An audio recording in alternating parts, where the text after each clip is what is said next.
I congratulate you today on this grand occasion. It is a momentous occasion. We have a Colossus sitting amongst us. Sir, I can tell you, and I won't be lying, I have never seen the hall so full in my life. I have been in PGI for 35 years, sir.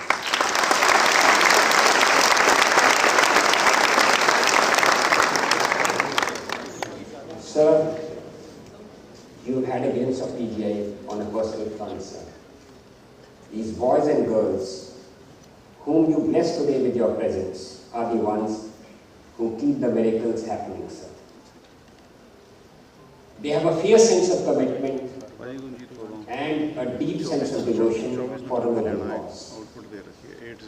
We don't claim to be the best in the world, but sir, we are easily amongst the best in the world.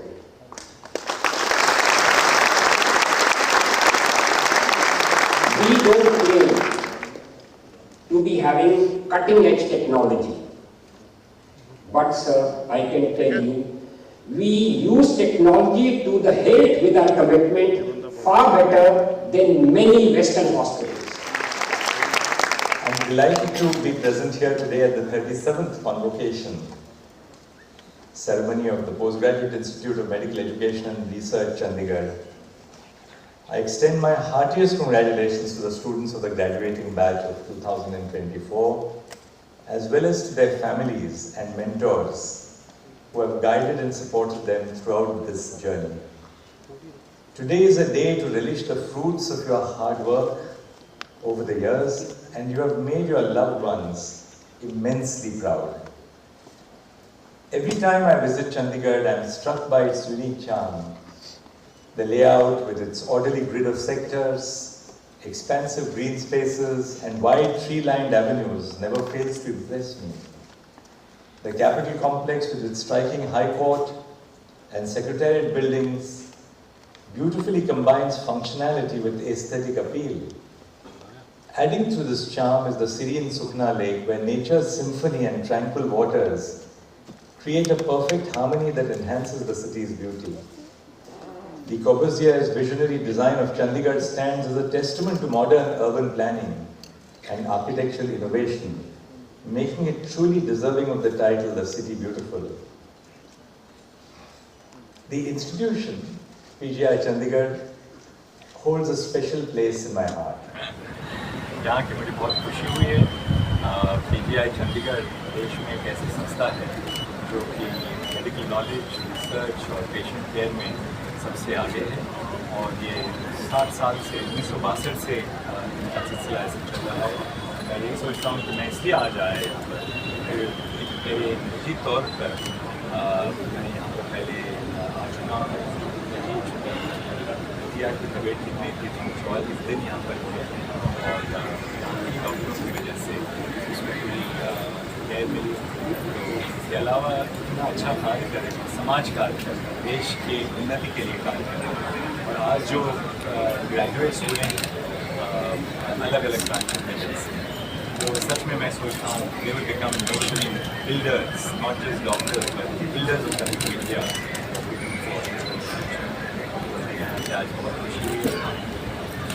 Sir, pending cases की संख्या बहुत बड़ी है, उसके लिए भी कुछ करना है निपटान के लिए किसी भी अस्पताल में आप देखते हैं कि पेंडिंग पेशेंट्स की, जो पेशेंट्स आ रही है उनकी संख्या बहुत बढ़ती है और बढ़ रही है और बढ़ गई है। वैसे ही कोर्ट्स में संख्या बढ़ गई, इसका कारण क्या है, इसकी वजह क्या है?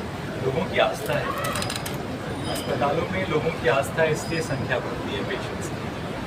कोर्ट्स में लोगों की आस्था है, विश्वास है, इसलिए संख्या बढ़ती है। इसके लिए हम लोगों को इंफ्रास्ट्रक्चर बढ़ाना है, जैसे अस्पतालों का इंफ्रास्ट्रक्चर बढ़ाना है, वैसे कोर्ट्स का इंफ्रास्ट्रक्चर बढ़ाना है, और नए नए माध्यम भी अपनाने हैं। जैसे अभी हाल ही में हमने पिछले सप्ताह में लोक अदालत को अपनाया था, स्पेशल लोक अदालत। उसमें करीब 1000 केसेस 5 दिन में हमने तय करी है। इस साल गर्मी की छुट्टी में 6 सप्ताह सुप्रीम कोर्ट नॉर्मली रिसेस पे रहता है, 21 बेंचेस ने काम किया, और 21 बेंचेस ने काम करके 4000 केसेस की सुनवाई की, और उसमें 1170 केसेस का निवारण हो गया। तो अलग अलग माध्यमों से हम केसेस को कम नहीं कर सकते, तो जो केसेस पेंडिंग है उनको हम उनका सवाल कर सकते हैं, लोगों को शीघ्र न्याय मिले, सरल न्याय मिले और क्वालिटी ऑफ जस्टिस भी अच्छा हो। हमने ये देखा है कि हमारी भाषा कोर्ट में अंग्रेजी है, क्योंकि अब सर्वोच्च न्यायालय में हर एक राज्य से केसेस आते हैं, हर एक राज्य से जजेस आते हैं, पर सामान्य जो नागरिक हैं उनकी भाषा जो है, उनकी शैली है, उनको सहज रूप से हम समझा सकें कि उनके केस में क्या हो रहा है। तो आर्टिफिशियल इंटेलिजेंस के माध्यम से हमने सारे निर्णय सुप्रीम कोर्ट के जो हैं वो अलग अलग क्षेत्रीय भाषाओं में हमने ट्रांसफर किए हैं।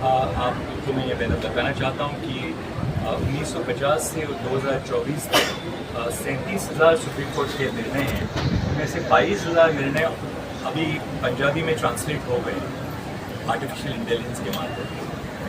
36,000 से ज़्यादा निर्णय हिंदी में ट्रांसलेट हो गए। तो हर एक जो संविधानिक भाषाएँ हैं जो हमारी कॉन्स्टिट्यूशन में रिकग्नाइज की हैं, सारे निर्णयों भाषाओं में हम ट्रांसलेट कर रहे हैं। सुप्रीम कोर्ट का हम लाइव स्ट्रीमिंग कर रहे हैं, सीधा प्रसारण कर रहे हैं, ताकि लोगों को समझ में आ जाए कि उनके मामलों को कितनी गहराई से विचार करना चाहता है सुप्रीम कोर्ट।